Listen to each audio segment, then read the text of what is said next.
ഈ വീഡിയോ ശരിക്കും ഈ ഡൽഹി കേസുമായിട്ട് ബന്ധപ്പെട്ട് ഇൻവെസ്റ്റിഗേഷൻസിൽ കുറച്ച് ഡെവലപ്മെന്റ്സ് ഉണ്ടായിട്ടുണ്ട്. ആ ഡെവലപ്മെന്റ്സിനെ കുറിച്ചുള്ള ക്വിക്ക് ആയിട്ടുള്ള ഒരു അപ്ഡേറ്റ് ആണ്. അപ്പോൾ ഇതിനകത്ത് ഡോക്ടർ മുഹമ്മദ് ആരിഫ് എന്ന് പറഞ്ഞ ഒരു വ്യക്തിയെ കാൺപൂർ മെഡിക്കൽ കോളേജിൽ നിന്ന് അറസ്റ്റ് ചെയ്തിട്ടുണ്ട്.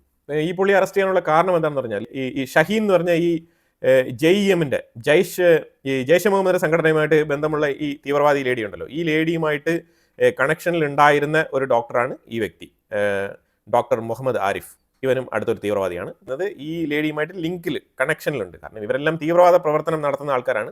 അവരെ സംബന്ധിച്ചിടത്തോളം അത് പുണ്യപ്രവൃത്തിയും അത് മറ്റുള്ളവർക്ക് അത് തീവ്രവാദ പ്രവർത്തനമാണ്. അപ്പോൾ അതുകൊണ്ടാണ് അവർ അത് ചെയ്യുമ്പോഴത്തേക്കും വളരെ പ്രൗഡായിട്ട് ഫീൽ ചെയ്തുകൊണ്ട് അവർ ഈ പ്രവൃത്തിയിലേക്ക് ഏർപ്പെടുന്നത്. ഇയാളെക്കുറിച്ചുള്ള അഭിപ്രായങ്ങൾ കാൺപൂർ മെഡിക്കൽ കോളേജിൽ ഇയാളുടെ സഹപാഠികളുമായിട്ട് അന്വേഷിക്കുന്ന സമയത്ത് അവരെല്ലാവരും പറയുന്നത്, അതായത് ഈ മുഹമ്മദ് ആരിഫ് MBBS കഴിഞ്ഞിട്ട് ഈ കാർഡിയാക് വിഭാഗത്തിൽ സ്പെഷ്യലൈസ് ചെയ്യാൻ വേണ്ടിയിട്ട് അടുത്ത കോഴ്സിൽ ചേർന്ന് പഠിച്ചുകൊണ്ടിരിക്കുകയാണ്. അവിടെ മീൻസ് ഡോക്ടർ കം സ്റ്റുഡൻറ്റുമാണ്. അപ്പം നല്ല രീതിയിൽ ജോയിൻ ചെയ്ത് വളരെ പങ്ക്ച്വാലിറ്റിയോടുകൂടി വളരെ കൈൻഡ് ആയിട്ടുള്ള ബിഹേവിയർ ഉള്ള വ്യക്തിയാണ് മുഹമ്മദ് ആരിഫ് എന്നാണ് സർട്ടിഫൈ ചെയ്യുന്നത്. പക്ഷെ ആൾ തീവ്രവാദിയാണ്. ഈ തീവ്രവാദികൾ അറിയാമല്ലോ, അവരിങ്ങനെ സൈലന്റ് ആയിട്ടാണ് ഇരിക്കുന്നത്. അവർക്കുള്ള ടൈം വരുമ്പോഴാണ് അവർ ആക്ട് ചെയ്യുന്നത്. അപ്പോൾ അതുവരെ അവർ സ്വാഭാവികമായിട്ടുള്ള ആ ഒരു പെരുമാറ്റങ്ങളൊക്കെ തന്നെയാണ് കാണിക്കുന്നത്. ഈ തീവ്രവാദികൾ എന്ന് പറയുമ്പോഴത്തേക്കും വ്യത്യസ്തമായ രീതിയിൽ അവർ പെരുമാറും എന്നൊക്കെ ചിന്തിക്കേണ്ട ആവശ്യമൊന്നുമില്ല. അവർ സൈക്കോയാണെന്നും ചിന്തിക്കേണ്ട ആവശ്യമില്ല. അവർ വളരെ കൃത്യമായിട്ട് അവർ ചെയ്യുന്നത് ശരിയാണെന്ന് വളരെ അടിയുറച്ച് വിശ്വസിക്കുന്ന ആൾക്കാരാണ്. അതുകൊണ്ടാണ് അവർക്ക് യാതൊരുവിധ ഫീലും ഇല്ലാണ്ട് കോൾഡ് മൈൻഡ് സെറ്റിൽ അവർ ഈ രീതിയിലുള്ള തീവ്രവാദ പ്രവർത്തനങ്ങളിലേക്ക് ഏർപ്പെടുന്നത്. കാരണം അവർക്ക് കുറ്റബോധമില്ല. അവരുടെ തലച്ചോറിനെ സാറ്റിസ്ഫൈ ചെയ്യാൻ പറ്റുന്ന രീതിയിലുള്ള മെസ്സേജ് ഓൾറെഡി തന്നെ അവരുടെ തലച്ചോറിൽ സ്റ്റോർ ചെയ്തിട്ടുണ്ട്. അപ്പോൾ അതുകൊണ്ടാണ് അവർ ഈ രീതിയിൽ പെരുമാറുന്നത്.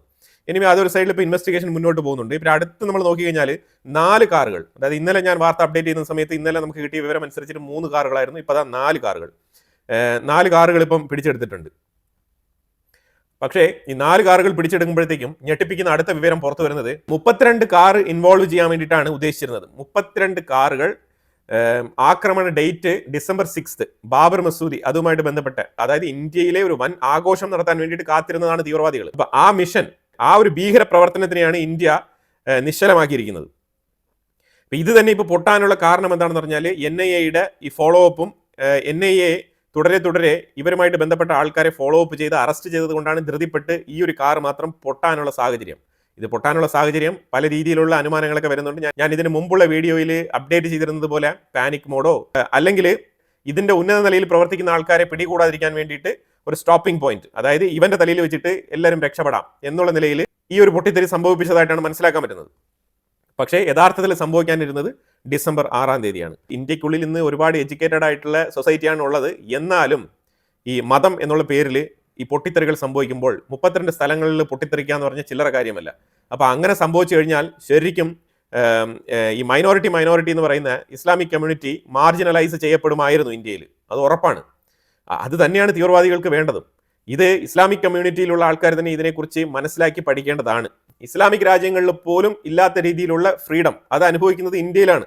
അത് ഇന്ത്യക്കുള്ളിൽ, അത് ഇന്ത്യ വിട്ട് പുറത്തു പോകാത്ത ആൾക്കാർക്ക് ഒരിക്കലും മനസ്സിലാവില്ല. പക്ഷേ ഇന്ത്യക്ക് പുറത്ത് സഞ്ചരിച്ച ആൾക്കാർക്ക് അത് വളരെ വൃത്തിയായിട്ട് മനസ്സിലാവും. പിന്നെ ഈ ഷാഹിൻ എന്ന് പറഞ്ഞ ഈ ഒരു ലേഡിയുടെ സഹോദരനായിട്ടുള്ള പർവേഷ് അൻസാരി എന്ന് പറഞ്ഞ ഒരു വ്യക്തിയെ അറസ്റ്റ് ചെയ്തിട്ടുണ്ടായിരുന്നു.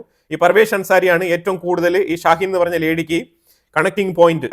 ഇവന്റെ സുഹൃത്തുക്കളായിട്ടുള്ള കുറച്ച് ആൾക്കാരെയും അതുപോലെ ഇവന്റെ വീടിന്റെ തൊട്ടടുത്തുള്ള ആൾക്കാരെയൊക്കെ കുറച്ച് പേരെ അറസ്റ്റ് ചെയ്തിട്ടുണ്ട് എൻക്വയറി എന്നുള്ള പേരിൽ.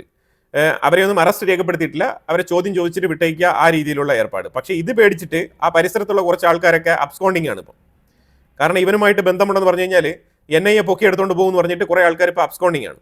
അബ്സ്കോണ്ടിങ് മീൻസ് മുങ്ങി നടക്കുകയാണ്. പിന്നെ ഇപ്പോൾ പിടിച്ചെടുത്ത കാറുകൾ എന്ന് പറഞ്ഞാൽ ഒരു സ്വിഫ്റ്റ് ഡിസയർ, പിന്നെ ഫോർഡിന്റെ ഒരു എക്കോ സ്പോർട്ട്, പിന്നെ ബ്രെസ, അതോടൊപ്പം ഈ I-20, ഇതെല്ലാം ചേർത്ത് ഇപ്പോൾ മൊത്തത്തിൽ 4 കാറുകൾ. ഈ 4 കാറുകളാണ് ഇപ്പോൾ ഐഡന്റിഫൈ ചെയ്ത് ഇപ്പോൾ കസ്റ്റഡിയിൽ കിട്ടിയിരിക്കുന്നത്. ഇനി ഈ 32 കാറുകൾ പ്ലാൻ ചെയ്തെന്ന് പറഞ്ഞാൽ ഇത് എത്ര വരെ ഈ പർച്ചേസ് മുന്നോട്ട് പോയിട്ടുണ്ട്. പല സെക്കൻഡ് ഹാൻഡ് കാർ കമ്പനികളെയും ഇപ്പം അപ്രോച്ച് ചെയ്തിട്ട് NIA അവരുടെ ടീമിനെ വിട്ടിട്ട് അന്വേഷിപ്പിക്കുകയാണ്. ഏതൊക്കെ കാർ ഷോപ്പുകളിൽ നിന്ന് സെക്കൻഡ് ഹാൻഡ് കാറുകൾ എവിടേക്കൊക്കെ സെല്ലിംഗ് നടന്നിട്ടുണ്ട് എന്നുള്ളതിനെ കുറിച്ചുള്ള ലിസ്റ്റൊക്കെ എടുത്ത് പരിശോധിക്കുകയാണ്. ഇപ്പം വലിയ രീതിയിലുള്ള പരിശോധനകളാണ് നടക്കുന്നത്. പിന്നെ ഈ അൽഫല യൂണിവേഴ്സിറ്റിയെ കേന്ദ്രീകരിച്ച് നടത്തിയ അന്വേഷണത്തിൽ ഒരുപാട് കാര്യങ്ങൾ പുറത്തു വന്നിട്ടുണ്ട്. ഈ അൽഫല യൂണിവേഴ്സിറ്റിക്ക് കിട്ടുന്ന ഫണ്ട്, ഈ മെഡിക്കൽ കോളേജിന് ഫണ്ട് എവിടെ നിന്നാണ് വരുന്നത് പറഞ്ഞാൽ, യൂണിവേഴ്സിറ്റി 1997 സ്ഥാപിച്ച യൂണിവേഴ്സിറ്റിയാണ്. മൈനോറിറ്റി യൂണിവേഴ്സിറ്റിയാണ്. 70% ഇതിനകത്ത് പഠിക്കുന്നതും സീറ്റ് കൊടുക്കുന്നതും മുസ്ലിംസിനാണ്. ബാക്കിയുള്ള 30% മാത്രമാണ് മറ്റുള്ളവർക്ക് പഠിക്കാനുള്ള അവസരമുള്ളത്. പിന്നെ ഈ കോളേജുമായിട്ട് ബന്ധപ്പെട്ട് നമ്മൾ നോക്കിക്കഴിഞ്ഞാൽ ഈ ഫരീദാബാദ് അൽഫല യൂണിവേഴ്സിറ്റിയിൽ ബിൽഡിംഗ് നമ്പർ 17 റൂം നമ്പർ 13 ഇതാണ് ഇവരുടെ റൂം. ഇവിടെയാണ് കംപ്ലീറ്റ് പ്ലാനിങ്ങും കാര്യങ്ങളൊക്കെ എക്സിക്യൂട്ട് ചെയ്തത്. ശരിക്കും പറഞ്ഞാൽ തീവ്രവാദ മീറ്റിംഗ് റൂം എന്ന് വേണമെങ്കിൽ പറയാം. ഈ യൂണിവേഴ്സിറ്റി 1997 അഹമ്മദ് സിദ്ദിഖ് എന്ന് പറഞ്ഞ വ്യക്തിയാണ് ഇതിന് തുടക്കം കുറിച്ചത്. അയാളാണ് ഫൗണ്ടർ. അത് കഴിഞ്ഞിട്ട് ഡോക്ടർ നിസാർ ഉൽ ഹസൻ എന്ന് പറഞ്ഞ ഞാൻ ഇന്നലെ പറഞ്ഞ അതേ വ്യക്തി, അതായത് ഗവർണർ ആരെയാണോ പുറത്താക്കിയത് ആ വ്യക്തിക്കാണ് ചുമതല കൊടുത്തിരുന്നത്. അവസാനം ഈ വ്യക്തിക്ക് ടെറർ കണക്ഷൻ ഉണ്ട് എന്നുള്ളതിന്റെ പേരിലാണ് അത്രേ ഇയാളെ പുറത്താക്കിയത്. അയാളുടെ സംസാരത്തിൽ നിന്നും അയാളുടെ ഹിസ്റ്ററി പരിശോധിച്ചപ്പോഴത്തേക്ക് മനസ്സിലാക്കാൻ പറ്റിയതാണ്. അപ്പോൾ ആ സാഹചര്യത്തിലാണ് ഇയാളെ പുറത്താക്കുന്നത്. അങ്ങനെ കൂടുതൽ വിവരങ്ങൾ ഇപ്പോൾ പുറത്തു വരികയാണ്. അപ്പോൾ അന്ന് തന്നെ തീവ്രവാദ ബന്ധം ഉണ്ട് എന്നുള്ളതാണ് ഈ യൂണിവേഴ്സിറ്റിയുടെ ആ ഒരു പൊസിഷനിൽ ഇരുന്ന ആൾക്കാരെ കുറിച്ച് അന്വേഷിക്കുമ്പോൾ മനസ്സിലാക്കാൻ പറ്റുന്നത്. പിന്നെ ഈ ഷാഹിൻ മുസമിൽ ഇവരെല്ലാം തന്നെ ഈ യൂണിവേഴ്സിറ്റിയുടെ കീഴിൽ വർക്ക് ചെയ്യുന്ന ആൾക്കാരാണ്. ഈ നിസാർ ഉൽ ഹസൻ എന്ന് പറഞ്ഞ ഈ വ്യക്തി അവിടെ ഇരുന്ന സമയത്ത് തന്നെയാണ് ഇവർ വന്ന് ജോയിൻ ചെയ്തിരിക്കുന്നത് അവിടെ. ഈ കോളേജിന്റെ വൈസ് ചാൻസലർ എന്ന് പറയുന്നത് ഒരു ലേഡിയാണ്. ഈ ലേഡി ഇസ്ലാം മതത്തിൽപ്പെട്ട ലേഡിയല്ല. അപ്പോൾ അതെന്തുകൊണ്ടാണ് ഇതിനകത്തൊരു പ്രത്യേകത നമ്മൾ നോക്കുമ്പോഴത്തേക്കും ഈ ഒരു പൊസിഷൻ മാത്രം എങ്ങനെയാണ് മറ്റൊരു മതത്തിൽപ്പെട്ട ഒരു വ്യക്തി കൈക്കലാക്കിയത് എന്ന് അന്വേഷിക്കുമ്പോഴത്തേക്കും മനസ്സിലാക്കാൻ പറ്റിയ കാര്യം എന്ന് പറഞ്ഞാൽ ഇവരുടെ പേര് ഭുപിന്ദർ കൗർ ആനന്ദ് എന്നാണ് ഈ ലേഡിയുടെ പേര്. ഈ ലേഡിയാണ് വൈസ് ചെയർമാൻ. പക്ഷേ ഈ ലേഡി ഖാലിസ്ഥാനി അനുകൂലിയാണ്. എന്താണ്? ഖാലിസ്ഥാനികളുടെ അനുകൂലിയാണ്. അപ്പോൾ ഒന്നെങ്കിൽ ഇത് അല്ലെങ്കിൽ മറ്റേത്. ഇന്ത്യക്കെതിരെ എന്തെല്ലാം തരത്തിലെ കാര്യങ്ങളുണ്ടോ അതിനെ അനുകൂലിക്കുക എന്നുള്ളതാണ് ഈ അൽഫല യൂണിവേഴ്സിറ്റി ചെയ്തുകൊണ്ടിരിക്കുന്നത്. ഈ അൽഫല യൂണിവേഴ്സിറ്റിക്ക് എവിടെ നിന്നൊക്കെ ഫണ്ട് വന്നിട്ടുണ്ട് എന്നുള്ളതിനെ കുറിച്ചുള്ള അന്വേഷണം പുരോഗമിക്കുകയാണ്. അതുപോലെ തന്നെ ഈ യൂണിവേഴ്സിറ്റിയിൽ തന്നെ ഈ അൽഫല മെഡിക്കൽ കോളേജ് അഥവാ ഈ അൽഫല യൂണിവേഴ്സിറ്റിയിൽ തന്നെ ജമീൽ ഖാൻ എന്ന് പറഞ്ഞ അവിടുത്തെ HR കോർഡിനേറ്ററെ അറസ്റ്റ് ചെയ്തിട്ടുണ്ട്. ഈ HR ഡിപ്പാർട്ട്മെന്റുമായിട്ട് ബന്ധപ്പെട്ട വ്യക്തിയാണ്. ഇയാൾക്ക് തീവ്രവാദവുമായിട്ട് ബന്ധമുണ്ട്. ഈ റിക്രൂട്ട്മെന്റുമായിട്ട് ബന്ധപ്പെട്ട് ഇയാളെ സ്വാധീനിച്ചിട്ടുണ്ട് എന്നുള്ള ഒരു വാർത്തയും കൂടി വരുന്നുണ്ട്. അതുപോലെ തന്നെ ആ ഒരു ക്യാമ്പസിൽ തന്നെയുള്ള ഒരു മോസ്ക്, ആ മോസ്കിൽ ഒരു ഇമാമുണ്ട്. ആ ഇമാമിനെയും അറസ്റ്റ് ചെയ്തിട്ടുണ്ട്. മൗലവി ഇർഫാനെയാണ് അറസ്റ്റ് ചെയ്തിരിക്കുന്നത്. മൗലവി ഇർഫാൻ ശരിക്കും പറഞ്ഞാൽ ഭയങ്കര മെമ്മറി ഉള്ള ആളാണ്. ഖുറാനൊക്കെ കാണാതെ തന്നെ ബൈ ഹാർട്ട് കംപ്ലീറ്റ് മെമ്മറൈസ് ചെയ്ത് വെച്ചിട്ടുണ്ട്. ആ രീതിയിൽ തീവ്ര ഇസ്ലാമിക നിലപാടുള്ള ദീൻ കൊണ്ടു നടക്കുന്ന ആളാണ്.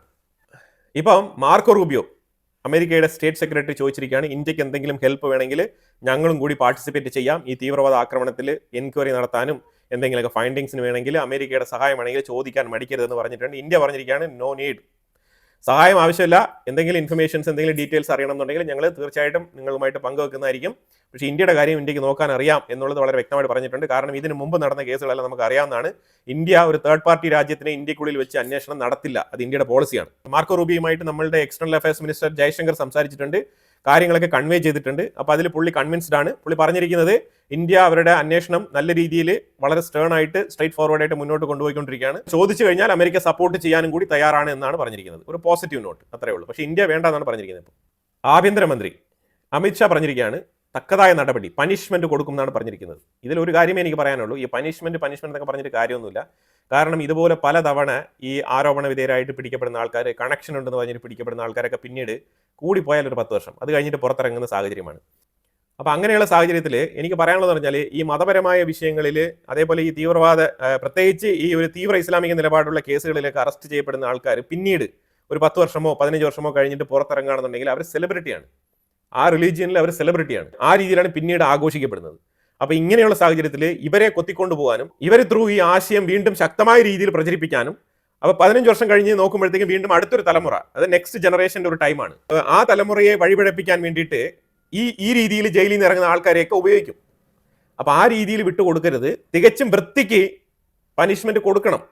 അത് വാക്ക് പറഞ്ഞാൽ പോരാ, ഈ ജസ്റ്റ് ഡയലോഗ് മാത്രം പറഞ്ഞാൽ പോരാ, അത് നടപ്പിലാക്കണം. അതാണ് നമുക്ക് പറയാനുള്ളത്. ഈ തീവ്രവാദിയൊക്കെ ജയിലിൽ കിടന്നിട്ട് പുറത്തിറങ്ങി വന്നു കഴിഞ്ഞാൽ ഇവനൊക്കെ സെലിബ്രിറ്റിയെക്കാളും ഉന്നത നിലയിലാണ് ഇവനെ ആൾക്കാർ നോക്കിക്കാണുന്നതും ഇവന് വേണ്ടിയിട്ട് സെർവ് ചെയ്യുന്നതും. അപ്പോൾ ആ രീതിയിലുള്ള സിറ്റുവേഷൻസ് ഇനിയെങ്കിലും ഉണ്ടാവാൻ പാടില്ല എന്നാണ് ഞാൻ പറഞ്ഞു വെക്കുന്നത്. കാരണം ഇതൊക്കെ നമ്മൾ ഇതിനു മുമ്പ് കണ്ടിട്ടുണ്ടേ. അതുകൊണ്ടാണ് നമുക്കിങ്ങനെ പറയേണ്ടി വരുന്നത്. ഇതാണ് നിലവിലെ ഡൽഹിയിലെ കേസിലെ ഡെവലപ്മെന്റ്.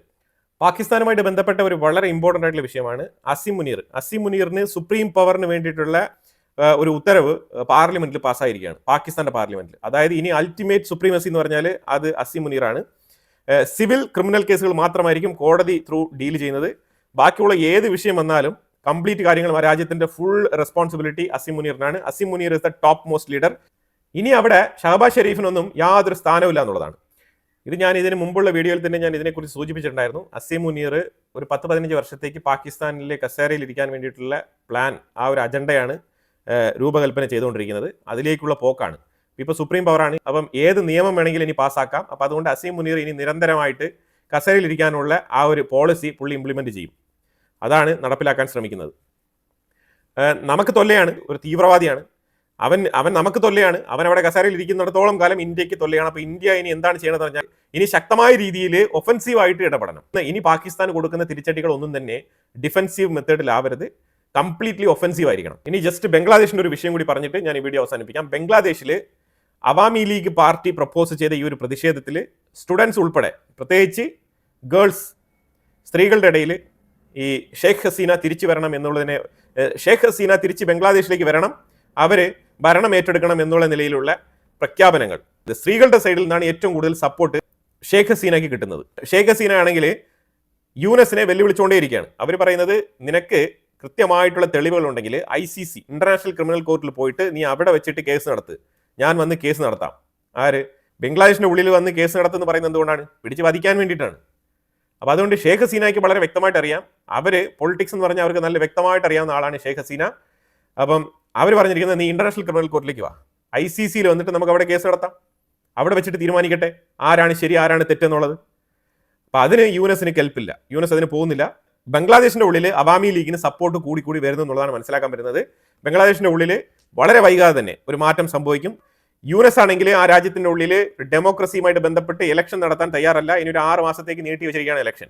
അപ്പോൾ ഈ സാഹചര്യം നിലനിൽക്കുന്ന ഒരു അവസ്ഥയിലാണ് ബംഗ്ലാദേശിന്റെ ഉള്ളിൽ ചെറിയ ചെറിയ പൊട്ടിത്തെറികളും അവധി ദിവസങ്ങളിലുള്ള പ്രതിഷേധങ്ങളും നടക്കുന്നത്. അപ്പോൾ എന്തായാലും കുറേ നിർണായകമായിട്ടുള്ള വിഷയങ്ങളാണ് നമ്മൾ ഈ വീഡിയോയിൽ പങ്കുവച്ചത്. ഇതിനെക്കുറിച്ചുള്ള അഭിപ്രായങ്ങൾ കമന്റ് ബോക്സിൽ രേഖപ്പെടുത്തുക. കൂടുതൽ വാർത്തകളുമായിട്ട് അടുത്ത വീഡിയോയിൽ വരാം. Thank you so much.